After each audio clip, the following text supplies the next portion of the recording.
नमस्कार। आज हम भगवत गीता के एक बहुत ही खास अध्याय 7वें अध्याय ज्ञान विज्ञान योग पर थोड़ी गहराई से बात करने वाले हैं। जी। हमारे पास जो सामग्री है वो इसी अध्याय के श्लोकों की व्याख्या है और हमारा मकसद ये समझना है कि भगवान कृष्ण जिसे ज्ञान और विज्ञान कह रहे हैं वो असल में है क्या। हाँ। और कैसे ये दोनों मतलब एक पूरी जिंदगी जीने के लिए जरूरी हैं। बिल्कुल। देखिए, ज्ञान और विज्ञान शब्द सुनने में शायद थोड़े भारी लगें, पर मतलब काफी सीधा है। अच्छा। ज्ञान यानी किसी चीज के बारे में जानना, है ना, जानकारी होना। जैसे मान लीजिए हमें पता है कि आग गर्म होती है, जलाती है, ये हो गया ज्ञान। ठीक है। और विज्ञान है उसी चीज का सीधा अनुभव करना, एहसास करना, मतलब आग की गर्मी को खुद महसूस करना। ओके, थ्योरी और प्रैक्टिकल जैसा कुछ। हाँ, कुछ वैसा समझ सकते हैं। और कृष्ण इस अध्याय में कहते हैं कि वो जो ज्ञान और विज्ञान सहित जो बता रहे हैं ना, वो इतना पूरा है, इतना मुकम्मल है कि उसे जानने के बाद फिर कुछ और जानने को बाकी ही नहीं रहता। अच्छा, ये तो बहुत बड़ी बात है ना? बहुत बड़ा दावा है ये। हाँ, तो कृष्ण शुरू कहाँ से करते हैं फिर? मैंने पढ़ा है कि वो दो तरह की प्रकृति की बात करते हैं। सही, बिल्कुल। वो कहते हैं कि उनकी दो प्रकृतियां हैं।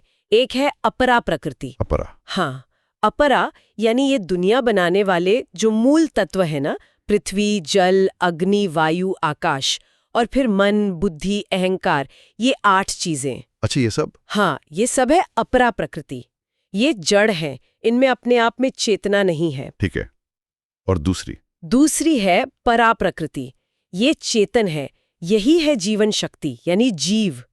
यही वो शक्ति है जो इस पूरी जड़ दुनिया को, अपरा प्रकृति को धारण किए हुए है, उसे चला रही है। अच्छा, मतलब एक जड़ और एक चेतन। बिल्कुल।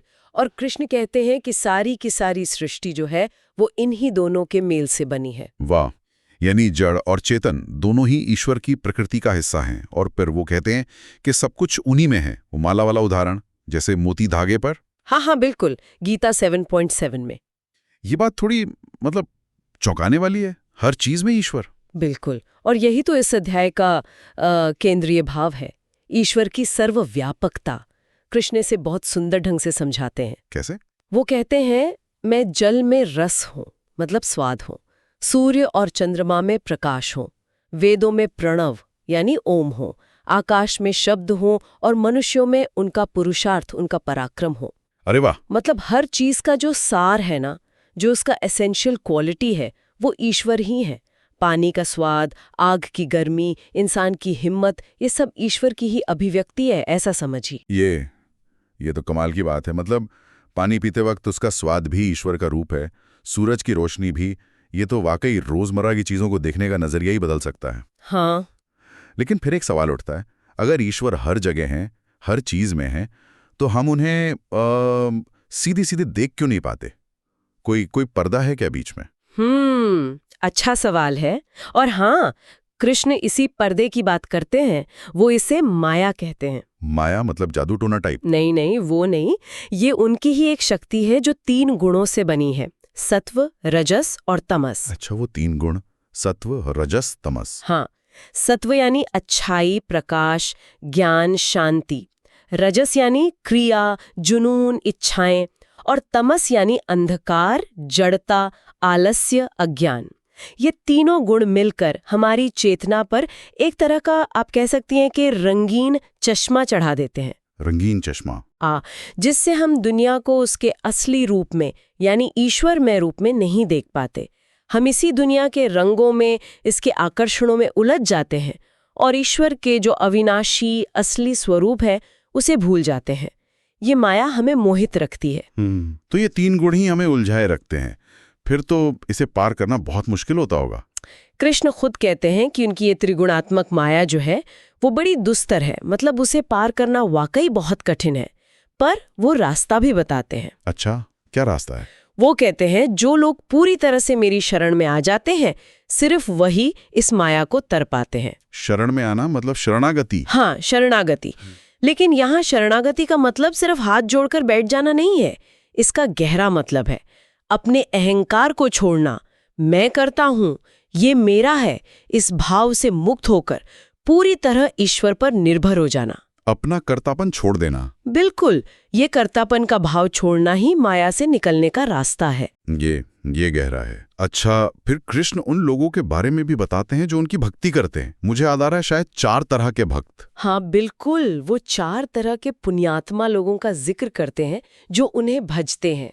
पहले है आर्त, यानी जो दुख या तकलीफ में पड़कर ईश्वर को याद करते हैं, जैसे हम सब कभी न कभी करते हैं। हाँ। दूसरे हैं जिज्ञासु, जो ईश्वर के बारे में, सत्य के बारे में जानने की इच्छा रखते हैं, नॉलेज सीकर्स। तीसरे हैं अर्थार्थी, जो सांसारिक चीजों के लिए, धन दौलत, सफलता, इन सब के लिए प्रार्थना करते हैं। अच्छा, उनको भी भक्त माना है? ये दिलचस्प है। हाँ बिल्कुल, ये बहुत महत्वपूर्ण बात है। ईश्वर किसी को लौटाते नहीं, रास्ता सबके लिए खुला है। और चौथे हैं ज्ञानी, जो ईश्वर के तत्व को, उनके असली स्वरूप को जानते हैं। ज्ञानी? हाँ। ज्ञानी। तो इन चारों में श्रेष्ठ कौन है? कृष्ण कुछ बताते हैं? हाँ, वो ज्ञानी भक्त को सर्वश्रेष्ठ बताते हैं। क्यों? क्योंकि ज्ञानी भक्त किसी स्वार्थ से, किसी इच्छा से नहीं जुड़ा होता। वो निष्काम भाव से, मतलब बिना किसी अपेक्षा के, लगातार ईश्वर की चेतना में स्थित रहता है। इसीलिए कृष्ण कहते हैं कि ज्ञानी भक्त उन्हें सबसे ज्यादा प्रिय है और वो ज्ञानी भक्त को प्रिय है। वाह! वो यहाँ तक कहते हैं कि ऐसा महात्मा, ऐसा ज्ञानी जो ये जान लेता है कि सब कुछ वासुदेव ही है, वासुदेवा सर्वमिति, वो बहुत ही दुर्लभ है। मतलब मिलना मुश्किल है ऐसे इंसान का। इस समझ तक पहुंचना कई जन्मों की साधना का फल होता है, ऐसा भी कहते हैं। ज्ञानी भक्त की बात तो बहुत ऊंची लगती है, लेकिन हम जैसे आम लोग जो रोजमर्रा की जिंदगी में उलझे हैं, हमारे लिए इस ज्ञान विज्ञान योग का आज के समय में क्या मतलब हो सकता है? आजकल तो बाहरी जानकारी, जिसे हम विज्ञान कह सकते हैं, उसका तो अंबार लगा है। हाँ, इन्फॉर्मेशन ओवरलोड है। बिल्कुल, लेकिन शायद अंदरूनी समझ और शांति, जिसे शायद हम यहाँ ज्ञान कह रहे हैं, वो कम होती जा रही है। एक असंतुलन सा लगता है। आपने बिल्कुल सही नस पकड़ी है। आज के दौर में हम जानकारी से तो घिरे हैं, पर अनुभव की, आंतरिक शांति की कमी अक्सर महसूस होती है। ज्ञान विज्ञान योग इसी संतुलन की बात करता है। अच्छा। ये सिर्फ किताबी ज्ञान नहीं है, बल्कि उस ज्ञान को जीवन में उतारने का, अनुभव करने का विज्ञान है।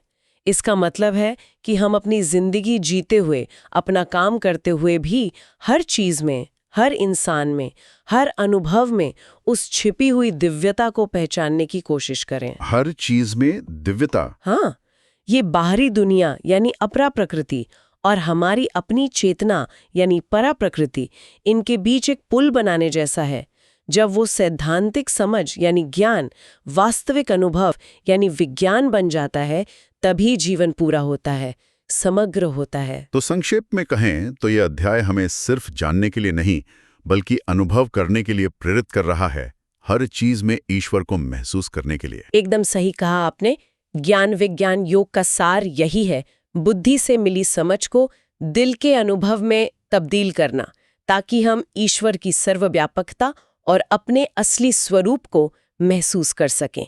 ये एक तरह से बाहरी भागदौड़ और भीतरी ठहराव के बीच संतुलन साधने की कला या विज्ञान है। तो जाते जाते श्रोताओं के लिए एक विचार छोड़ जाते हैं जी, जो गीता के उन्हीं श्लोकों से जुड़ा है जिनकी हमने बात की जी। कि अगर कभी पानी पीते हुए, उसके स्वाद में, या सुबह उगते सूरज की उस पहली किरण में, या बस अपनी आती जाती सांसों में, अपनी चेतना में अगर उस परम तत्व के एक अंश को महसूस करने की कोशिश की जाए, तो जिंदगी को देखने का हमारा नजरिया कितना बदल सकता है, इस पर सोचिएगा जरूर।